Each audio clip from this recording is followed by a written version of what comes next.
नमस्कार दोस्तों, मैं हूं दिनेश के वोरा। स्वागत है न्यूज टाइम एसडीएस के इस लाइव मंच पर।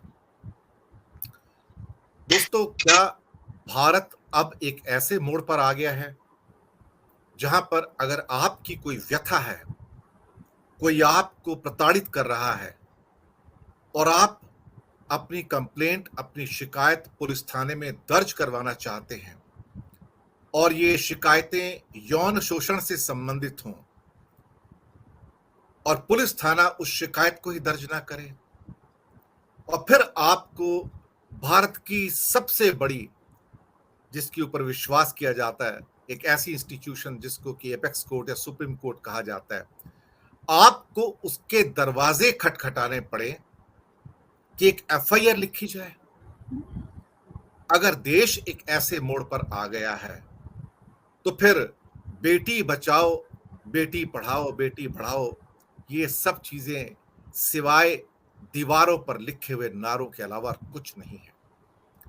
अगर हमारा समाज एक ऐसे गर्त में गिर चुका है जहां हमारी बेटियों की इज्जत नीलाम हो जाए और उसके बाद कुछ बाहुबली, चूंकि वो बाहुबली जिनके ऊपर 50 केस हैं, कई बार के एमपी रह चुके हैं और वो बाहुबली एक हिंदू चेहरा है और रूलिंग पार्टी बीजेपी का चेहरा है, तो किसी पुलिस थाने में इतनी हिम्मत नहीं है कि उसके खिलाफ एक एफआईआर भी दर्ज कर ले।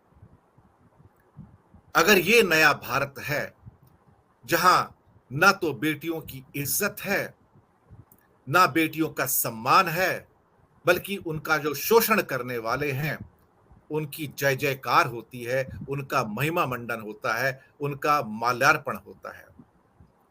बिल्किस बानो के केस में जो हत्यारे और बलात्कारी थे 11, जिन्हें वीएचपी और बजरंग दल ने ब्राह्मण कहकर कहा कि ये संस्कारी हैं और सरकार उन्हें पैरोल पे पैरोल देती जाए और उनका स्वागत करे, तो लगता है कि हम वास्तव में गर्त में जा रहे हैं, नैतिकता के गर्त में जा रहे हैं। जब राम रहीम को फिर से अब नई पैरोल मिलने जा रही है क्योंकि उनका कुछ एनुअल डे है, और ये वो हत्यारा और बलात्कारी इसलिए कह रहा हूं क्योंकि वो कन्विक्ट है, और जब उसके चरणों के अंदर बीजेपी के सभी मेंबर पड़े रहते हैं, एमपी, एमएलए, मंत्री और मेयर भी, तो भाजपा कहती है कि अपनी व्यक्तिगत कैपेसिटी में वो जा सकते हैं। लेकिन उस दिन, जिस दिन पंजाब के हाई कोर्ट के अंदर खट्टर सरकार जाती है एफिडेविट लेके और ये कहती है नहीं नहीं नहीं, राम रहीम को सीरियल किलर नहीं है, सीरियल मर्डरर नहीं है, तो मंशा साफ हो जाती है कि आपकी नीयत में पूरा का पूरा खोट है। कभी कभी ऐसा लगता है कि दाल में कुछ काला है, पर यहां तो लगता है कि पूरी दाल ही काली है। दरअसल ये व्यवस्था का निर्माण हमने किया है और इस व्यवस्था के अंदर बेटियों के लिए, बहुओं के लिए, माओ की जो इज्जत है दांव पर लगी हुई है और कोई सुनने वाला नहीं है। एक चंद्रचूड़ साहब हैं जो सुन रहे हैं, अदरवाइज ऐसा लगता है कि इन महलों ने अपने आंख और अपने कान बंद कर लिए हैं। उनके लिए इस देश में नारी होना अपराध है। वो मरते हैं मरे, जीते हैं जिए, हमें कोई लेना देना नहीं है। ये परिस्थितियां हैं इस देश के कर्णधारों की, कि बात नारी की करेंगे लेकिन उस नारी के जहां भी उसका चीरहरण हो रहा है उसकी सहायता को नहीं आते और उसके ऊपर उनकी एक गहरी चुप्पी होती है। एक इतनी गहरी चुप्पी, मुझे लगता है कभी कभी ऐसा लगता है कि शमशान घाट का सन्नाटा भी शायद शर्मा जाए उसे देखकर। दोस्तों, ब्रजभूषण सिर्फ एक चेहरा मात्र है, सिर्फ एक चेहरा। ये व्यवस्था है आज की जिसका वो एक प्रतीक मात्र बनकर रह गए हैं, लेकिन पूरी व्यवस्था ऐसी है जहां नारियां सुरक्षित नहीं है, जहां बेटियां और बहनें सुरक्षित नहीं है। इसी विषय पर बात करने के लिए आज हमारे साथ एक प्रबुद्ध पैनल मौजूद है। इन्हें किसी तारुफ की जरूरत नहीं है, सोशल मीडिया पर पूरे हिंदुस्तान के जाने पहचाने चेहरे हैं, लेकिन रवायत है तो रवायत पूरी करनी पड़ेगी। हमारे साथ हैं Neha Shukla ji, assistant writer just TV, जो कि इंडियन डायस्पोरा को कनाडा, ब्रिटेन और अमेरिका और अन्य कई देशों में कैटर करती हैं। आपका स्वागत है। और इंसिडेंटली आज के पैनल में वही एक हमारी महिला सदस्य भी हैं, यहाँ पर पैनलिस्ट भी हैं, प्रोफेसर अखिल स्वामी जी। उनका बहुत मान सम्मान करता हूं मैं। आज वो स्वयं जंतर मंतर होके आए हैं और देख कर आए कि वहां के हालात कैसे हैं। हमारे उन बेटियों से और भाइयों से, बच्चों से मिलकर आए हैं कि उनकी परिस्थितियाँ क्या हैं और सर्दियों में वहाँ पर धरना देने के बाद क्यों मजबूर हुए यहाँ पर दोबारा से आने के लिए। हमारे साथ गुजरात से 2 प्रोमिनेंट चेहरे मौजूद हैं, जिगर दोषी जी और दिलीप गोहिल साहब, उनका भी बहुत-बहुत स्वागत है इस कार्यक्रम के अंदर। मैं आज बात शुरू करूँगा नेहा जी आपसे। महिलाओं के बारे में बात होती है, लेकिन कुछ ऐसा नहीं होता जिसे ये कहा जाए कि सरकार विश्वास पैदा करे जनता के अंदर। दुःख होता है कि जो सरकार बड़ी-बड़ी बातें करती हैं, इन्हें उस दर्द का नहीं पता जिसे नारी कहते हैं। नेहा शुक्ला जी, मैं सबसे पहले आपकी टिप्पणी चाहूँगा। सर, बेटी बचाओ बेटी पढ़ाओ अभियान की जब शुरुआत हरियाणा से की गई थी, तो एक ये संदेश देने की कोशिश की गई थी कि ये जो सरकार नई बनी है, ये बेटियों के हित में, बेटियों को आगे बढ़ाने के लिए उस राज्य से पहल कर रही है जहाँ पे जो लिंगानुपात है, वो देश में सबसे बुरे हाल में था। बेटियों को कोख में ही मार दिया जाता था। सारी जनता बहुत उम्मीद लगाए मोदी सर की तरफ देख रही थी, पीएम मोदी की तरफ देख रही थी।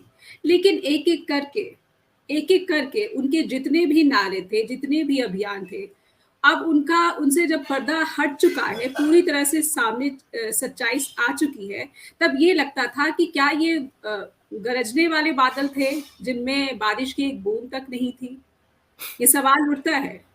पीएम मोदी की ऐसी बहुत सारी तस्वीरें हैं जब मेडल लेकर ये बेटियां आती है और उनके साथ वो वक्त बिताते हैं, उनको एनकरेज करते हैं कि आपने बहुत अच्छा देश का नाम रोशन किया है, आप आए और मुझे इतना सम्मान महसूस हो रहा है कि मैं आपके साथ वक्त बिताना चाहती हूँ। मुझे लगता है क्या वो सब एक बस महज पीआर एजेंडा ही है? क्या प्रधानमंत्री नरेंद्र मोदी सुबह से लेकर रात तक, जब तक वैसे तो ये भी कहा जाता है उनके बारे में कि वो सोते भी नहीं है, वो इतना ज्यादा काम करते हैं कि सोना भी पसंद नहीं करते।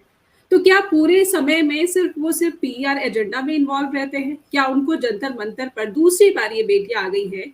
मन की बात कार्यक्रम के लिए मैं देखती हूँ कि इतने ऐसे स्तर पर, क्रांतिकारी स्तर मैं कहूंगी इसको, तो कि क्रांतिकारी पैमाने पर आप तैयारियां कर रहे हैं। 100वां कार्यक्रम, 100वां एपिसोड मन की बात, चलो क्रांतिकारी तरीके से इसे सब सक्सेसफुल बनाया जाए।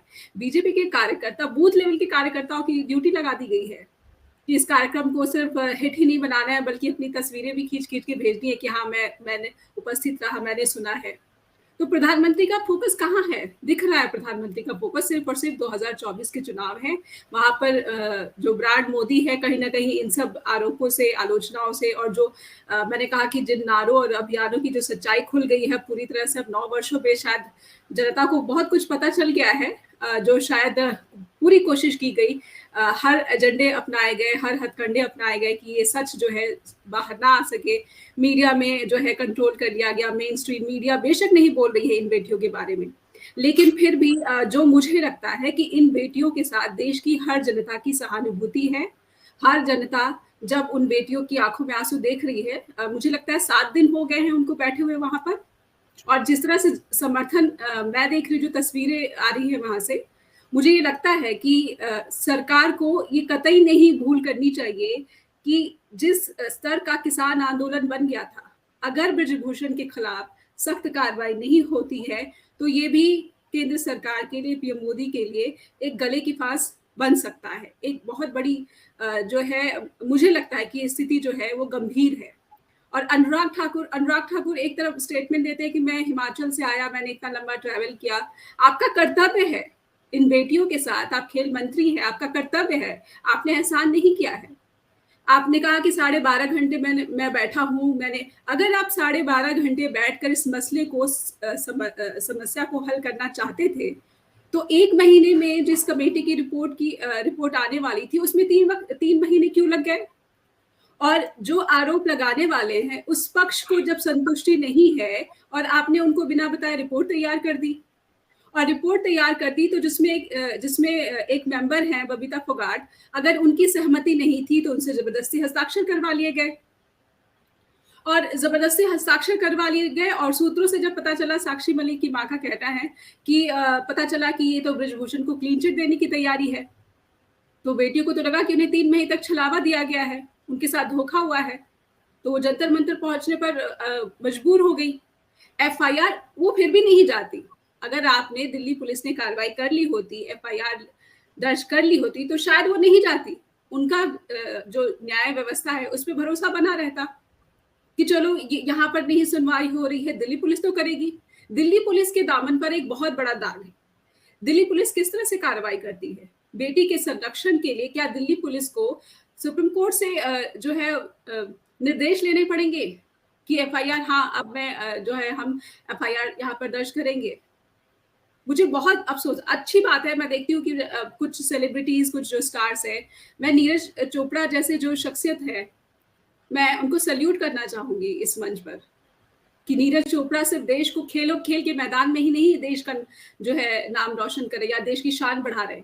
ऐसे खिलाड़ी, ऐसे एथलीट जो है, ऐसे हमारे देश में बहुत चाहिए, जो सिर्फ़ अपने हित के लिए नहीं लगे रहते हैं, बल्कि एक समाज के हित के लिए और अपने क्षेत्र में, खेल के क्षेत्र में जो महिलाएँ हैं, जो पता नहीं कितने संघर्ष के बाद उस जगह पर पहुँच पाती हैं, नाम रोशन कर पाती हैं। उन महिलाओं के समर्थन में आगे आए हैं और अब मुझे लगता है कि कपिल देव भी आए हैं, लेकिन मुझे लगता है कि उन्होंने थोड़ी देर कर दी है, थोड़ा जल्दी आना चाहिए था। जी सर। जी।